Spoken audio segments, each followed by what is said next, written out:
thế giới quanh ta nè. Vì sao người thông minh thường ghét tiếng ồn? Người càng nông càng sợ im lặng, người càng sâu càng cần yên tĩnh. Kẻ nói quá nhiều thường nghĩ quá ít. Tiếng ồn lớn nhất không nằm ngoài đường phố mà nằm trong đầu người khác. Một căn phòng quá ồn không sinh ra thiên tài. Một tâm trí luôn bị quấy rầy không thể nghĩ sâu.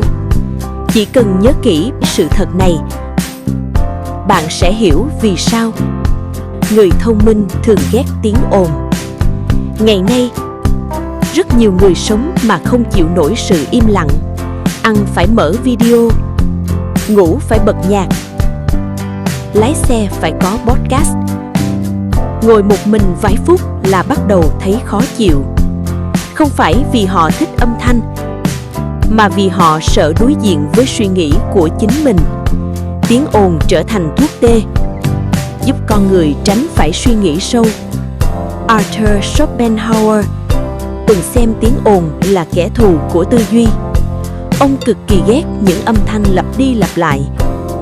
Tiếng nói chuyện, tiếng roi ngựa, tiếng động ngoài phố. Ông cho rằng một bộ não thiên tài giống như viên kim cương. Chỉ cần bị phân tâm liên tục, nó sẽ vỡ vụn.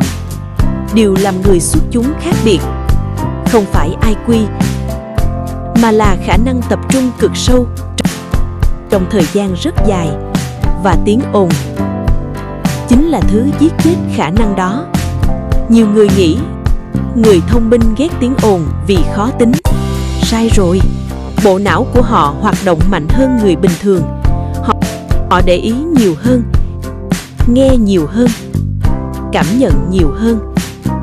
Một tiếng nhai thức ăn, một tiếng gõ bàn, một tiếng video phát lớn cũng đủ khiến não họ mệt mỏi. Không phải họ yếu đuối, mà vì bộ não luôn mở hết công suất. Khoa học gọi đó là misophonia hoặc nhạy cảm giác quan. Những người này có bộ lọc âm thanh mỏng hơn người khác. Âm thanh lọt vào não nhiều hơn nên họ dễ quá tải hơn. Nhưng trớ trên ở chỗ, chính điều đó lại giúp họ sáng tạo hơn. Họ nhìn thấy thứ người khác bỏ qua, nghe thấy điều người khác không để ý, liên tưởng nhanh hơn, tư duy sâu hơn. Một cái giá phải trả cho khả năng sáng tạo. Immanuel Kant cũng từng phát điên vì tiếng gà gáy. Ông phải chuyển nhà chỉ để tìm nơi yên tĩnh hơn. Nghe có vẻ cực đoan, nhưng thử nghĩ xem, một ý tưởng lớn có thể mất đi chỉ vì vài giây bị cắt ngang. Một dòng suy nghĩ sâu có thể biến mất vì tiếng điện thoại reo đúng lúc. Người bình thường mất vài giây để quay lại tập trung. Người suy nghĩ sâu có khi mất cả giờ. Thời nay, tiếng ồn không chỉ đến từ âm thanh. Mạng xã hội cũng là tiếng ồn. Tin nhắn liên tục, thông báo liên tục, drama liên tục, video nhắn liên tục. Não chưa kịp nghĩ sâu đã bị kéo sang thứ khác. Còn người hiện đại đang đánh mất khả năng ở yên với một suy nghĩ. Ngày xưa, người ta ngồi hàng giờ để đọc một cuốn sách. Bây giờ, xem video 30 giây còn tua nhanh. Không phải con người bận hơn, mà là não đã bị tiếng ồn làm hỏng khả năng tập trung. Đáng sợ nhất không phải là ồn ào ngoài phố, mà là một tâm trí lúc nào cũng hỗn loạn. Ngồi yên nhưng đầu óc chạy loạn. Không thể đọc sâu, không thể nghĩ dài, không thể tập trung lâu. Đó là lý do nhiều người cảm thấy cuộc sống càng ngày càng mệt. Không phải vì làm quá nhiều, mà vì não chưa từng được nghỉ khỏi tiếng ồn. Có một sự thật rất thâm thúy. Người càng trưởng thành càng thích sự yên tĩnh. Không phải họ lạnh lùng, mà vì họ hiểu năng lượng tinh thần là thứ rất đắt giá. Ai cũng có quyền bước vào cuộc đời bạn bằng tiếng nói, nhưng không phải ai cũng xứng đáng ở lại trong đầu bạn. Nhiều người tưởng vui là phải đông, phải náo nhiệt, phải nói thật nhiều.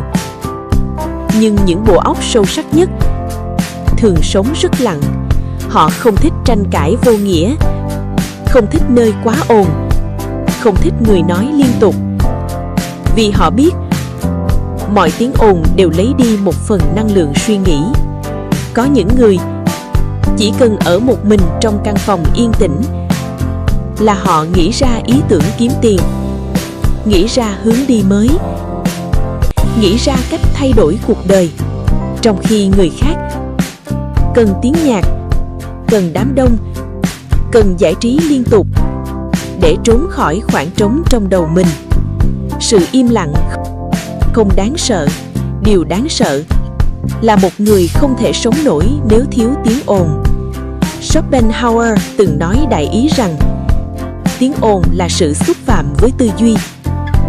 Nghe hơi cực đoan, nhưng nhìn xã hội bây giờ, có lẽ ông không sai.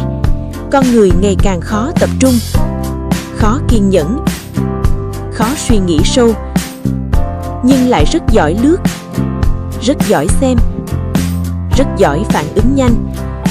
Một xã hội nhiều tiếng động nhưng thiếu chiều sâu. Người thông minh không ghét con người, họ chỉ ghét sự hỗn loạn không cần thiết. Họ không tránh thế giới, họ chỉ đang bảo vệ bộ não của mình. Vì họ hiểu một điều rất đơn giản: mọi thứ lớn lao đều được sinh ra từ sự tĩnh lặng. Một cuốn sách, một bản nhạc, một ý tưởng đổi đời, một phát minh lớn đều bắt đầu trong im lặng.